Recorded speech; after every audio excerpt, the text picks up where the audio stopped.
Hi guys, welcome to Real English Online, and with the proficiency exams approaching, I thought I would release another video to help you with the close part of the ECPE exam. Alright, so the close, if you're taking this exam, the close, as I'm sure you're aware, is a kind of like a mixture of grammar and vocabulary, more grammar really, but anyway, it looks something a little like this. Alright, so the close nowadays is you have two short texts of 10 marks each, so the total close is worth 20 marks, and beside it there are some missing words for you, so A, B, C, D. So you've got a text essentially that they've taken words out of, and these texts could be about the usual things they give you in the readings: geography, science, history, music, pretty much anything.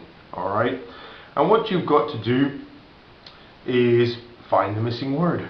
It sounds easy, but it's a little trickier than that. So some of my students like the close, and some of them just cannot get the hang of it. Alright, so here are some tips basically to help you find the correct answer. Alright, so first of all, now this is a difficult one to do, alright, and you will not be able to do it every time. So try and guess the word in the gap before you're looking at the answers. Yeah, so first of all, you get your text, and I would recommend that you read the whole text first before you start looking at the gaps. Then, when you come to the gaps, try and figure out what word, the second time you read over it, what word would go in there, and then you look at the answers. Now the reason why you do this is because when you look at the answers, you're like, oh, it's this one. Oh, hang on, wait. No, it could be A, or it could be D. Oh, what about C? And you get very confused, alright? So sometimes, in the ideal situation, you'll say, oh yes, I know that, it's this word. And if it's there, you know the answer, in the ideal world. Sometimes this happens, but not often, yeah? So you need other techniques to help you. Look at the words either side of the gap, especially after the gap, obviously. If it's a preposition or something like with or in, these words that go together, they collocate. So these will often help you find the answers as well. You may also need to eliminate the answers the good old-fashioned way, and a lot of the time this is what you'll find yourself doing. You'll turn around and say, okay, well, I know it's not A, and I know it's not D, so it's either B or C, and that gives you a 50-50 chance of getting it right. And again, you have to be careful when you're doing this, because a lot of the time people go, I know for sure it's not D, and you just got rid of the answer. So you only eliminate answers if you are 200% sure that they're the wrong ones. Yeah, playing lotto here isn't going to work. Alright, and a lot of the time you will have to read the whole sentence, or sometimes sentences, and as I said before, you should really read the whole, read the whole text before you attempt to gap fill, because this will give you an idea of what the text is about. Sometimes you won't be able to fill the gap unless you understand the kind of meaning of the sentence. Is it a positive meaning? Is it a negative meaning? Is the number meant to be increasing? Is it meant to be decreasing? And you'll only be able to understand this by reading the text and the sentences. Alright? Alright, so let's have a look at this close, for example. So first of all, you can press pause now and give it a little skim read. Yeah, press pause, pause. Alright, so these are your options here. A, limited, B, associated, C, linked, and D, typical. So we have a look at our thing. Stores sell bugging equipment that until recently was often something with. Alright, so for me, when I look at this, with, alright, so limited with, linked with, typical with, associated with. Now, I know the answer, but a lot of you out there, linked, usually it's linked to. Alright, so that's definitely not the answer. Typical, just doesn't make any sense here. And also we don't say typical with, so that's not it. And again, usually limited to. Alright, so the answer here is associated with.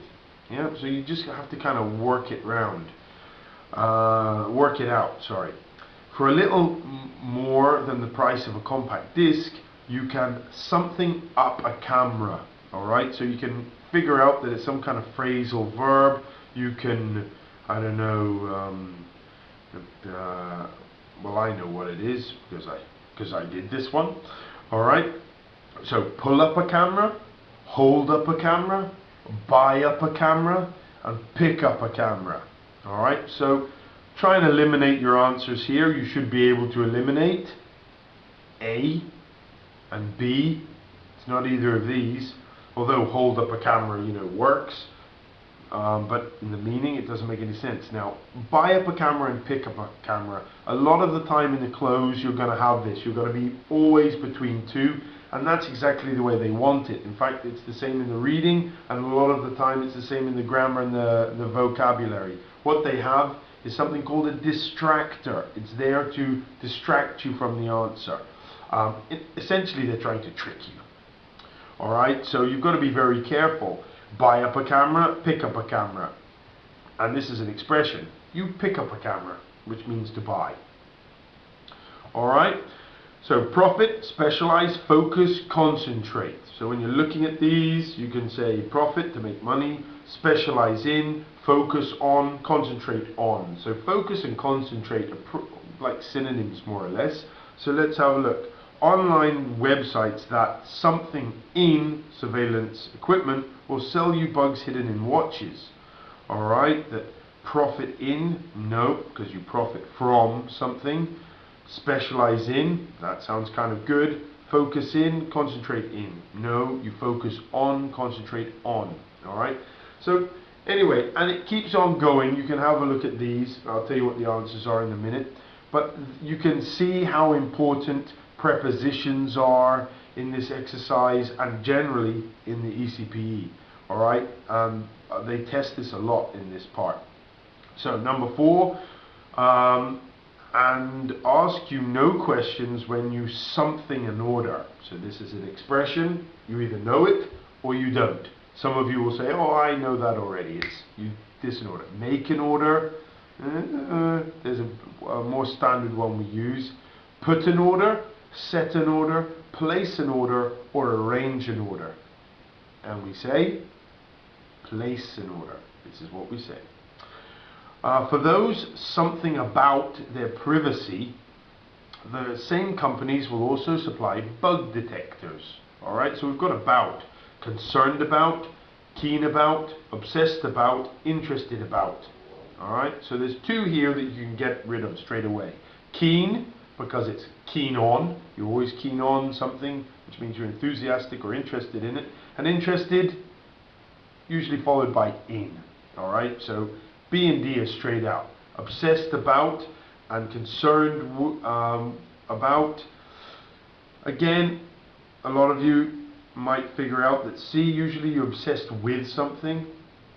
And here, concerned about is the answer. And if you look at the meaning of the sentence, it kind of makes sense, because concerned means worried. So if you're worried about bugs, you can get a bug detector. So you can use the meaning. So again, when you're using these things, you need to not just use one of the methods that I was talking about, but several of them. Alright? Okay, so I hope that's given you some things to think about. The close is a tricky part of the test, but I love it, okay? It's all about up here how you approach it. You've got to approach it as a challenge, and you really do have to, you know, get a couple of ECPE test books and work your way through them. The closes are awesome. I absolutely love them, and there's lots of English to learn from them. So I hope this has given you something to think about. That's all for now. Bye.